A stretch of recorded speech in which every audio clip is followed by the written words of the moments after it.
그러므로 우리는 예수로 말미암아 항상 찬송의 제사를 하나님께 드리자. 이는 그 이름을 증언하는 입술의 열매니라.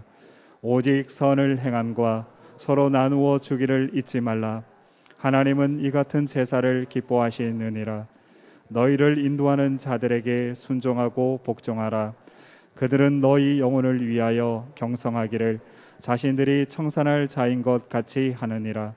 그들로 하여금 즐거움으로 이것을 하게 하고 근심으로 하게 하지 말라. 그렇지 않으면 너희에게 유익이 없느니라. 아멘.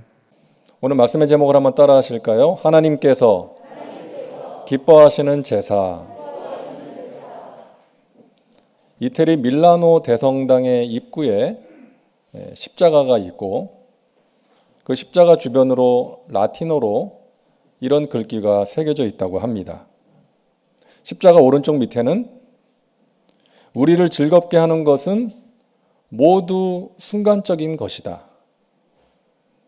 십자가 왼쪽 아래에는 우리를 괴롭게 하는 것도 모두 순간적인 것이다. 그리고 십자가 위에는 영원한 것보다 중요한 것은 없다. 한번 따라 하시겠어요? 영원한 것보다 중요한 것은 없다. 믿으시기 바랍니다. 그렇기 때문에 우리는 영원한 것에 주목해야 됩니다. 순간적인 즐거움이나 괴로움, 잠시 있다 사라지는 이 세상의 것들을 주목하는 것이 아니라 영원한 것들을 주목하고 추구하는 사람이 믿음의 사람인 것입니다. 고린도후서 4장 18절입니다. 우리가 주목하는 것은 보이는 것이 아니요 보이지 않는 것이니 보이는 것은 잠깐이요 보이지 않는 것은 영원함이라. 우리가 왜 예수를 믿습니까? 왜 하나님 말씀대로 살기를 힘쓰고 있습니까? 왜 영혼이 잘 되는 것에 관심을 가져야 합니까?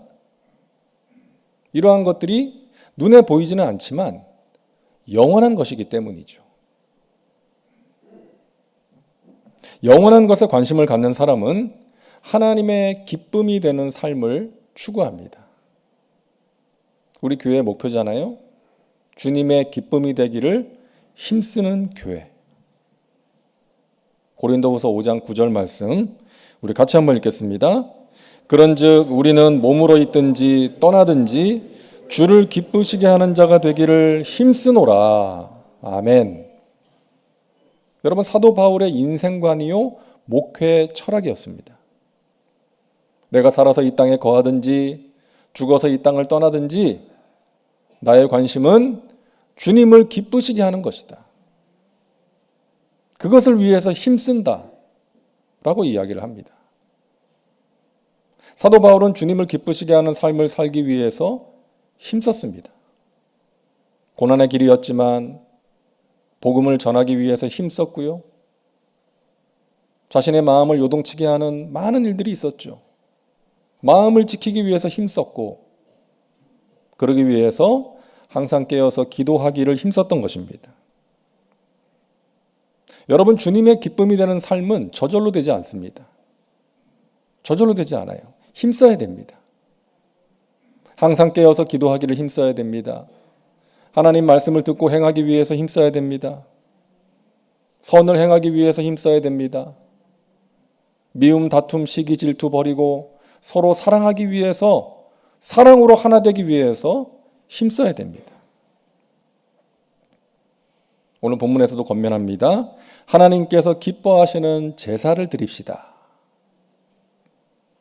구약시대 때 매번 드리던 그 제사, 짐승의 그 피로 드리던 제사는 우리 예수님께서 십자가에서 희생 제물이 되심으로 더 이상 드리지 않게 되었지만 우리의 삶의 자리에서 드리는 제사가 있다는 거예요. 삶의 예배가 있다는 것입니다. 하나님께서 기뻐하시는 삶의 예배를 드리라는 거예요. 그런 사람이 영원한 것에 주목하는 사람이고 그런 사람이 살아가면서 맺는 삶의 열매를 하나님께서 기뻐하신다는 것입니다. 여러분, 첫째로 찬송입니다. 찬송을 드리는 거예요. 오늘 본문 15절입니다. 그러므로 우리는 예수로 말미암아 항상 찬송의 제사를 하나님께 드리자. 이는 그 이름을 증언하는 입술의 열매니라. 찬송의 제사를 하나님께 드리자. 자, 그런데 무엇 때문에 찬송하는 거예요? 예수로 말미암아. 예수로 말미암아 찬송의 제사를 하나님께 드리자. 여러분, 찬송은 예수님 때문에 드리는 거예요. 나를 구원하시는 예수님, 나에게 영원한 생명 주신 예수님, 지금도 함께 하시고 앞으로도 영원토록 함께 하실 예수님으로 인해서 찬송하는 것입니다. 박은혜 전도사라는 분의 이야기를 들었는데요. 이분은 그 중국에 살았던 조선족 출신이에요. 근데 우연히 라디오를 듣다가 극동 방송을 듣게 됩니다. 그 방송을 통해서 예수님을 만나게 됐어요. 근데 그때부터 무슨 일이 있어도 그 시간만큼은 라디오를 들었다는 것입니다. 그리고 중국에도 교회가 있거든요. 이제 정부에서 이제 인가해 준 교회가 있어요. 종교의 자유가 보장된 것처럼 보이기 위해서 세워놓은 교회들이 있는데 이제 그 교회를 나가기 시작합니다. 근데 그 사실을 남편이 알게 돼서 그때부터 핍박이 시작된 거예요. 교회만 다녀오면 때리는 거예요. 한 번은 남편에게 맞아서 고막이 터진 적도 있다고 합니다. 그렇게 10년 동안 핍박을 받다가 이제 이혼을 당하고 우여곡절 끝에 이제 우리나라에 와서 살게 된 거예요. 하나님의 부르심을 깨닫고 이제 신학을 공부하고 사역자의 길을 가게 된 겁니다. 근데 그 마음이 정말 뜨거워요. 그렇게 어려운 일을 많이 당했지만, 그리고 지금도 힘들게 살고 있지만 하나님의 그 사랑과 은혜에 정말 감사하는 그런 분이더라고요. 근데 그분이 이런 이야기를 하더라고요. 자기가 한국에 와서 신앙생활을 하면서 보니까 좀 의아한 점이 있다. 한국 교회를 보면서 뭔가 하면 이 한국 교회와 성도들이 정말 많은 것을 받았고 누리고 있는데 뭘 그렇게 달라고 하나님께 하는지 모르겠다. 그러는 거예요. 매번 보면 달라고.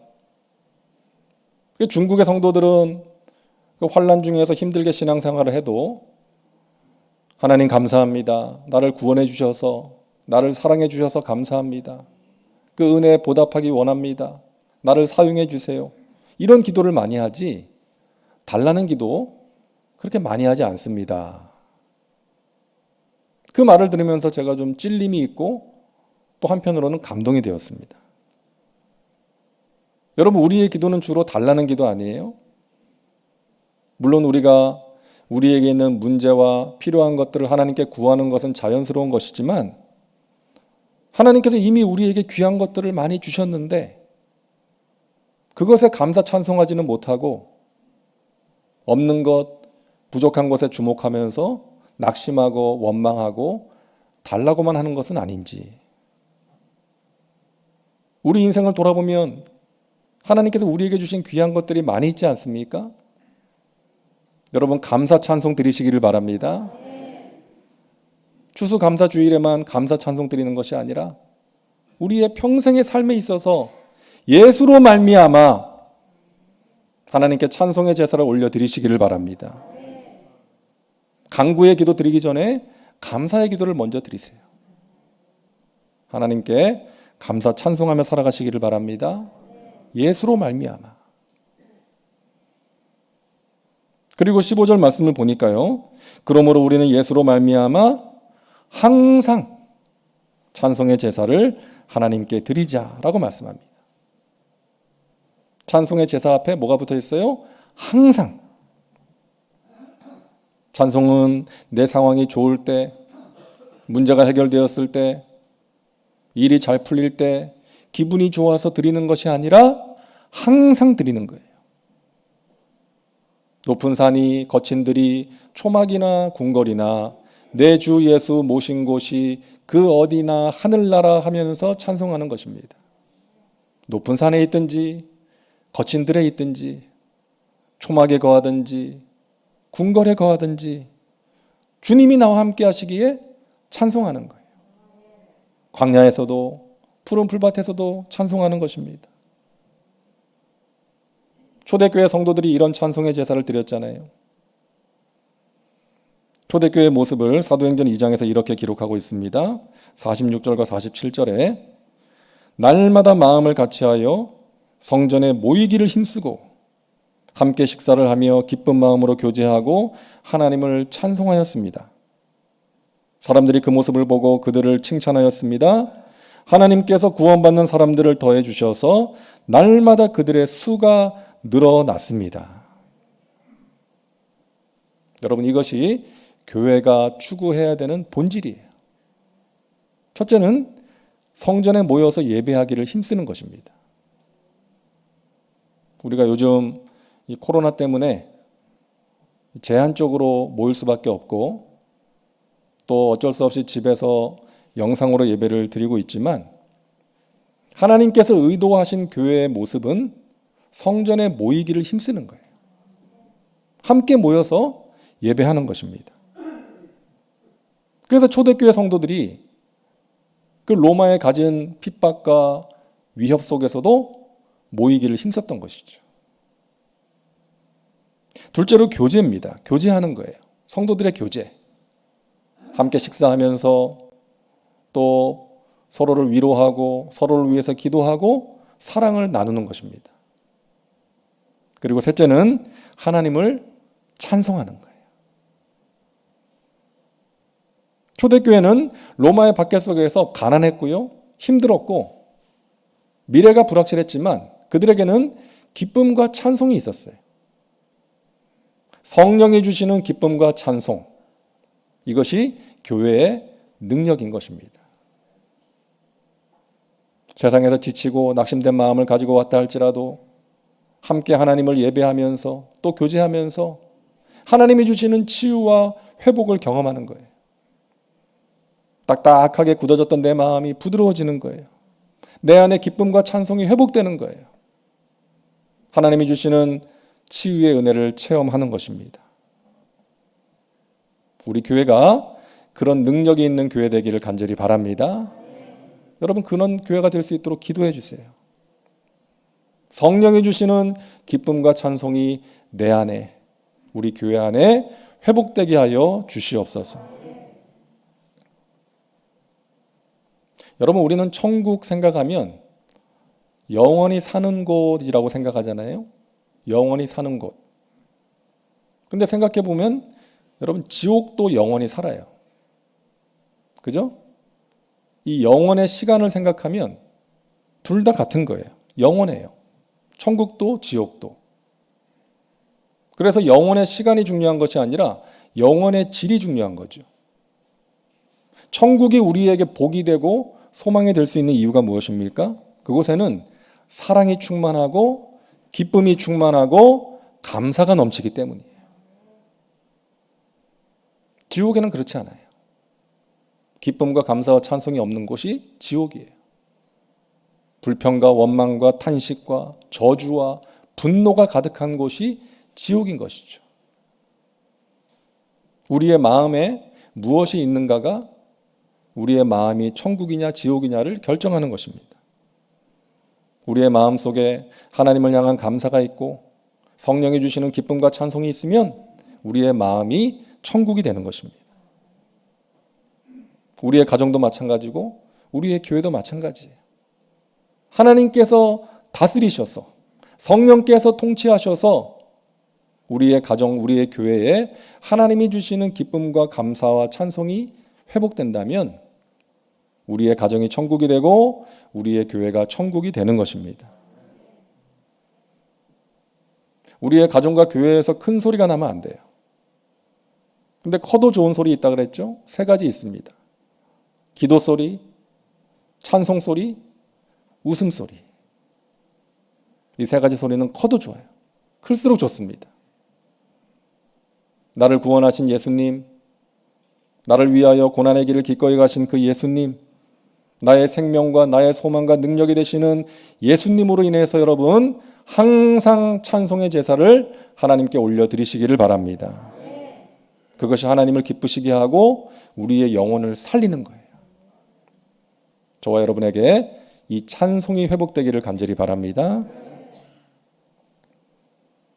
두 번째 하나님께서 기뻐 받으시는 제사는 선을 행하고 나누어 주는 것입니다. 16절 보세요. 오직 선을 행함과 서로 나누어 주기를 잊지 말라. 하나님은 이 같은 제사를 기뻐하시느니라. 하나님은요, 우리가 성전에 모여서 예배하는 것만큼 삶의 자리에서 어떻게 살아가고 있는지를 중요하게 보십니다. 삶의 자리에서 선을 행하고 나누어 주라는 거예요. 하나님께서 이사야 선지자를 통해서 말씀하셨죠. 너희가 내게 가져오는 이 무수한 재물이 나에게 무슨 유익이 있느냐? 그 헛된 재물 더 이상 가져오지 말아라. 내가 질렸다. 나는 그것을 기뻐하지 않는다. 왜? 너희가 성회와 더불어 악을 행하는 것을 내가 견디지 못하겠다. 하나님께서 말씀하셨어요. 하나님을 예배하는데 예배 행위는 열심히 하는데 삶이 달라지지 않는 거예요. 오랜 세월 하나님을 예배하고 있지만 삶의 자리에서 여전히 예전에 가졌던 그 모습 그대로 악을 행하는 것을 지적하신 것이죠. 그러면서 이렇게 말씀하셨죠. 선행을 배우고 정의를 구하며 학대받는 자를 도와주며 고아를 위하여 간구하며 과부를 위하여 변호하라. 하나님께서 말씀하시는 선, 하나님께서 기뻐 받으시는 삶의 예배는 학대받는 자, 고아와 과부, 다시 말해서 어려운 자들을 도와주라는 거예요. 너희가 나에게 와서 성전에 모여서 예배하는 것 중요하지만 그와 더불어 중요한 것은 나를 예배하는 너희가 삶의 자리에서 사랑을 실천하고 있느냐? 내가 말한 대로 살아내고 있느냐? 하나님께서 이것을 보고 계시는 것입니다. 여러분, 하나님께서 선악과를 먹고 숨어있는 아담에게 이렇게 말씀하셨잖아요. 아담아, 너가 지금 어디 있느냐? 하나님께서 아담이 어디 있는지를 몰라서 물으신 게 아니죠. 하나님과의 관계를 물으신 거예요.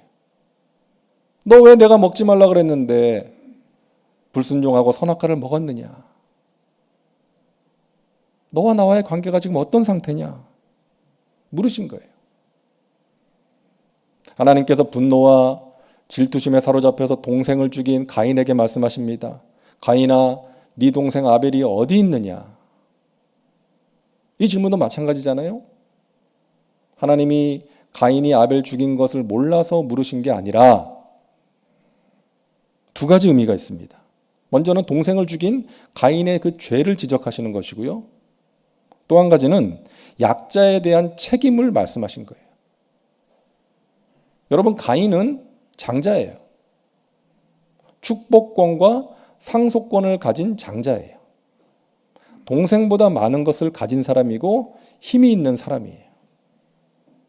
그러면 동생을 돌봐줘야 될 책임이 있는 거예요. 근데 그 책임을 외면하고 심지어 동생을 죽인 그 가인의 죄를 하나님께서 지적하신 것입니다. 아담에게 물으신 질문, 너가 지금 어디 있느냐? 그리고 가인에게 물으신 질문, 네 동생 아벨이 어디 있느냐? 이 두 가지 질문은요, 하나님 사랑과 이웃 사랑을 물으신 거예요. 너가 나를 사랑하느냐? 너가 네 이웃을 네 몸처럼 사랑하고 있느냐? 하나님께서 우리에게 물으십니다. 너가 지금 어디 있느냐?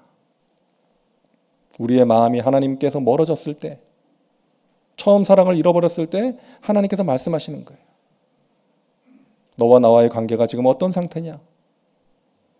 그리고 물으십니다. 너의 아벨이 어디 있느냐? 너가 돌봐줘야 될, 사랑을 실천해야 될 아벨이 어디 있느냐? 그것을 보라는 거예요. 여러분, 우리가 관심을 가져야 될 아벨이 우리에게 있습니다. 하나님께서는 우리가 그 아벨을 돌봐주기를 원하세요. 선을 베풀어 주기를 원하시고 하나님의 사랑을 전해주기를 원하시는 것입니다. 이철환이라는 작가가 이런 말을 했습니다. 당신의 재능은 사람들의 머릿속에 기억되지만 당신의 배려와 인간적인 여백은 사람들의 가슴 속에 기억된다. 가슴으로 당신을 기억하는 사람은 모두 다 당신 편이다. 여러분, 이것이 우리 믿는 자들이 행해야 될 사랑이 아닐까? 가슴으로 배려하는 거죠. 어느 추운 겨울날 군대에서 이등병이 빨래를 하고 있었어요. 찬물에 손을 호흡 불어가면서 빨래를 하는 그 이등병을 보고 지나가던 소대장이 말하는 거예요. 야, 저 취사장 가서 물 좀 달라 그래. 더운 물 받아서 빨래해라. 손 시려운데. 이 개념 없는 이등병이 그 소대장의 말을 듣고 취사장에 가가지고 더운 물 좀 달라 그랬다가 고참들한테 욕만 실컷 먹고 왔어요. 요즘은 어떤지 모르겠지만 옛날에는 그 빨래를 더운 물로 한다는 거 상상할 수 없었거든요. 돌아와서 다시금 그 찬물에 빨래를 하는데 이번에는 주임 상사가 지나가다가 그것을 보고 와서 그러는 거예요. 너 취사장 가서 더운 물 좀 받아와라. 나 세수 좀 하게. 예, 알겠습니다. 그러고 달려가서 더운 물을 받아다 드렸어요. 그랬더니 이 물로 빨래해라. 나는 세수했다. 여러분, 말로만의 배려가 아니라 그 사람의 입장에서 생각하고 필요를 채워주고 구체적인 그 도움을 베푸는 것이 사랑이라는 것이죠. 아마 그 이등병은 평생 그 주임 상사를 잊지 못했을 거예요. 나를 진심으로 배려해 준 그 사람. 여러분, 우리 주위에 그런 사람이 있습니다. 그런 사람을 우리가 도와주라는 거예요. 예수님께서는 지극히 작은 자 하나에게 물 한 잔 건넨 것이 나에게 한 것이다 말씀하셨습니다. 그러니까 우리가 사랑을 실천하고 누군가를 도와준다는 것이 거창한 게 아니라는 거예요. 누군가에게 물 한 잔 건네주는 거. 마음이 없으면 귀찮아서 못합니다. 하지만 그걸 하는 거예요. 그걸 주님께서 기뻐하신다는 거예요. 여러분, 연말 또 성탄절을 앞두고 여러분 주위에 있는 어려운 사람에게 이 작은 사랑의 실천 행하시기를 바랍니다. 거창한 게 아니에요. 전화 한 통 걸어주는 거예요. 만나서 밥 한 끼 같이 먹는 거예요. 그 사람에게 필요한 것 도와주는 거예요. 그것을 주님께서 기뻐하시는 줄로 믿으시기를 바랍니다. 셋째로 하나님께서 기뻐 받으시는 삶의 제사는 영적 리더를 위해 기도하고 순종하는 것입니다. 17절 말씀입니다. 너희를 인도하는 자들에게 순종하고 복종하라. 그들은 너희 영혼을 위하여 경성하기를 자신들이 청산할 자인 것 같이 하느니라. 그들로 하여금 즐거움으로 이것을 하게 하고 근심으로 하게 하지 말라. 그렇지 않으면 너희에게 유익이 없느니라. 하나님께서 기뻐 받으시는 삶의 제사를 말씀하시는데 영적 리더에게 순복하라. 좀 의외의 말씀일 수도 있는데 이 중요한 것입니다. 왜? 그렇게 해야 되는 이유는 그들이 하나님의 부르심에 순종해서 나를 사랑과 말씀과 기도로 이끌어주는 사람이기 때문입니다. 나의 영혼을 위해서 기도하는 또 수고하는 하나님의 종이요 일꾼이기 때문에 하나님께서 그 사람에게 부여하신 영적인 권위를 인정하고 순종하라는 거예요. 여러분, 리더 스스로가 자기의 권위를 세우려고 하는 권위주의는 잘못된 것이죠. 그것은 배격해야 되죠. 하지만 하나님께서 세우신 리더에게 부여하신 그 영적인 권위는 우리가 인정하고 순종해야 된다는 것입니다. 그 사람이 나보다 나이가 어려도 나와 생각이 좀 달라도, 좀 부족한 점이 보여도 하나님의 말씀에서 벗어나지 않았다면, 하나님의 교회가 세운 일꾼이라면 그 사람을 리더로 존중하고 순종해야 된다는 것입니다. 그것이 하나님의 뜻이에요. 즐거움으로 그 일을 하게 하고 근심으로 하게 하지 말라라고 말씀합니다. 리더가 즐겁게 일을 할 수 있도록 도와주라는 거예요. 근심거리가 되지 말라는 거예요. 불순종하거나 말을 함부로 해가지고 마음을 아프게 하지 말라는 것입니다. 리더의 수고와 헌신에 감사하고 기도로 동역할 때에 리더는 보람을 느끼고 즐거움으로 사역할 수가 있는 것입니다. 여러분, 리더는 넘어지기 쉬운 사람이에요. 사탄에게 노출되어 있는, 사탄의 공격에 노출되어 있는 사람이기 때문이에요. 사탄은 교회를 흔들기 위해서 리더를 먼저 흔드는 거예요. 다양한 방법으로. 그래서 우리가 리더를 위해서 기도하는 것 너무나 중요한 것입니다. 팀 라헤이라는 목사님의 글을 읽었는데, 이 목사님이 비행기를 타고 가는데 옆자리에 앉아있는 사람이 기내식을 안 먹더래요. 그래서 왜 안 드시냐고 물어봤더니 자기가 지금 금식 기도 중이라. 이 목사님이 반가웠죠. 아, 크리스찬이구나. 무엇을 위해서 그렇게 기도하십니까? 그랬더니 나는 매주 정해진 날, 정해진 시간에 목회자들과 교회의 타락을 위해서 기도하고 있습니다. 여러분, 진짜 실화예요. 사탄 숭배자였던 거예요, 이 사람이. 사탄 숭배자. 그래서 금식하면서 목회자들의 타락을 위해서 기도하고 있다. 이 목사님도 깜짝 놀랐다는 거예요. 정말 이 땅에 있는 믿음의 백성들이 깨어서 기도해야 되겠구나. 교회를 위해서, 목회자들과 하나님이 세우신 리더들을 위해서 정말 우리가 간절하게 기도해야 되겠구나. 여러분, 기도해 주시기를 바랍니다. 여러분의 리더들을 위해서 기도해 주세요. 여러분의 교구장을 위해서, 또 지구역장을 위해서, 또 각 기관 부서에 하나님께서 세우신 일꾼들을 위해서 우리가 간절하게 기도하고 그들이 즐거움으로 그 일을 감당할 수 있도록 도와줘야 될 줄로 믿습니다. 그게 하나님의 뜻이기 때문에, 우리가 순종해야 될 하나님의 뜻이기 때문입니다. 리더는 감정적으로 지치기가 쉬워요. 사람들을 대하기 때문에 신경 써야 될 게 많고요, 스트레스도 많이 받아요. 그리고 그러다 보니까 육체적으로도 지치기가 쉬운 것입니다. 그런 리더의 피곤한 팔을 들어주는 그런 동역자들 되시기를 주님의 이름으로 축복합니다. 우리가 잘 아는 출애굽기 17장에 보면 이스라엘이 아말렉과 전투를 하는데 여호수아는 군사들을 데리고 나가서 싸우고 모세가 높은 곳에 올라가서 손을 들면 이스라엘이 이기고 힘들어서 손을 내리면 아말렉이 이겼어요. 아론과 훌이 그 모습을 보고 큰 돌을 가져다가 모세에게 앉게 하고 양쪽 팔을 들어 올려줍니다. 그랬을 때에 이스라엘이 승리할 수가 있었던 것이죠. 천하의 모세라 할지라도 하루 종일 손을 들고 있을 수는 없는 거예요. 그러니까 아론과 훌의 도움이 없었다면 이스라엘은 이길 수가 없었던 거예요. 그들의 역할이 얼마나 귀합니까? 여러분의 영적 리더에게 좋은 동역자가 되어주시기를 바랍니다. 즐거움으로 그 일을 할 수 있게 해주세요. 여러분의 기도를 통해서 여러분이 속한 공동체가, 우리 교회가 더욱더 든든하게 세워질 줄로 믿습니다.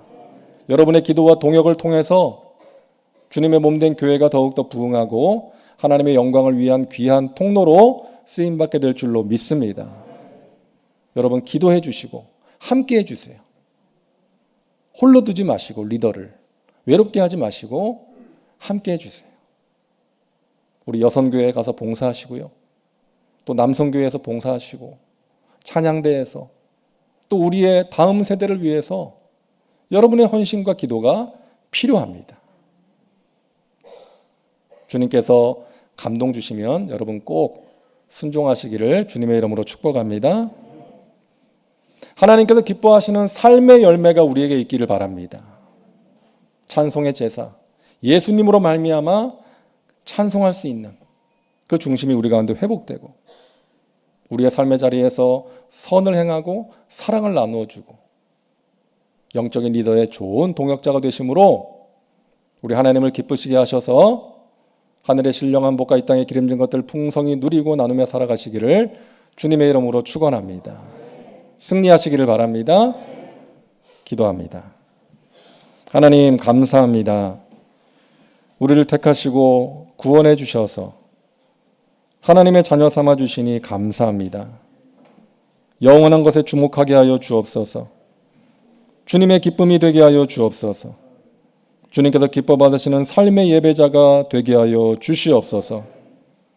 항상 예수님으로 말미암아 찬송하게 도와주옵시고 우리의 삶의 자리에서 선을 행하고 사랑을 실천하게 하시고 영적으로 세우신 리더들의 좋은 동역자가 되게 하셔서 하나님이 베푸시는 그 신령한 복과 은혜를 누리고 나누며 살아가게 하여 주시옵소서. 예수님의 이름으로 기도하옵나이다. 아멘.